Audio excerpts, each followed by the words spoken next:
কিয়ামতের ময়দানে যখন জাহান্নামকে আনা হবে আর কিয়ামতের ময়দানে জাহান্নামের একটা গর্দান বের হবে, ইয়াখরুজু উনকুন মিনান নার ইয়াউমাল কিয়ামাহ, জাহান্নামের একটা গর্দান বের হবে।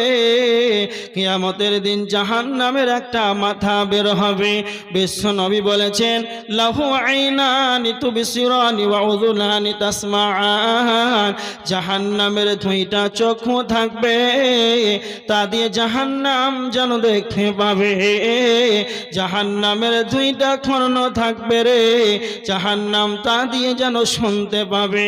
ওয়ালিসানুন ইয়ানতিকু, জাহান্নামের জিহ্বা থাকবে, জাহান্নামের মুখমণ্ডল থাকবে, জাহান্নাম যেন কথা বলতে পারবে।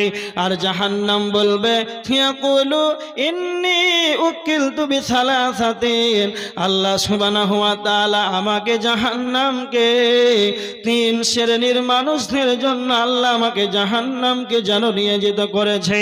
তিন শ্রেণীর মানুষকে, তিন শ্রেণীর মানুষদের জন্য আল্লাহ আমাকে জাহান্নামকে যেন নিয়োজিত করেছে।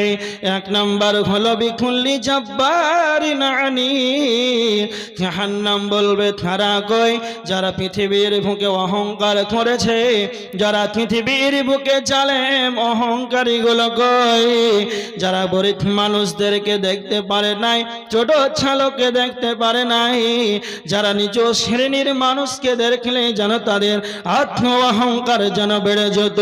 এই অহংকার নেওয়ালা কই, যারা পৃথিবীর বুতে দাম্ভিকতার সঙ্গে দুনিয়া করেছে, গরিবদেরকে হেয় প্রতিপূর্ণ করেছে, সেই অহংকারী জালেমগুলো কই, তাদেরকে দাও, আমি জাহান্নাম যেন তাদেরকে নিষ্পেষণ বানিয়ে দেব।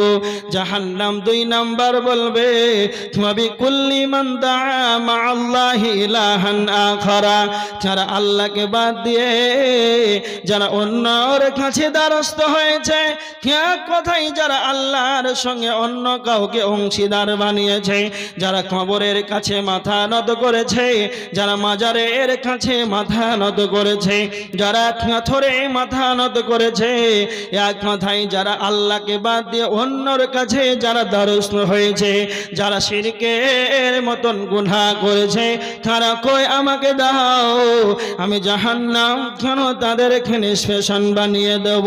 তিন নাম্বার বলবে নবিল মুসাফিরিন, যারা ছবি অঙ্কন করত, যারা মূর্তি অঙ্কন করত, যারা চিত্র অঙ্কন করত, যারা মূর্তির ছবি আঁকত, এই ছবি অঙ্কন কারণেওয়ালা কয় আমাকে জাহান্নামকে দাও, আমি তাদেরকে নিষ্পেষণ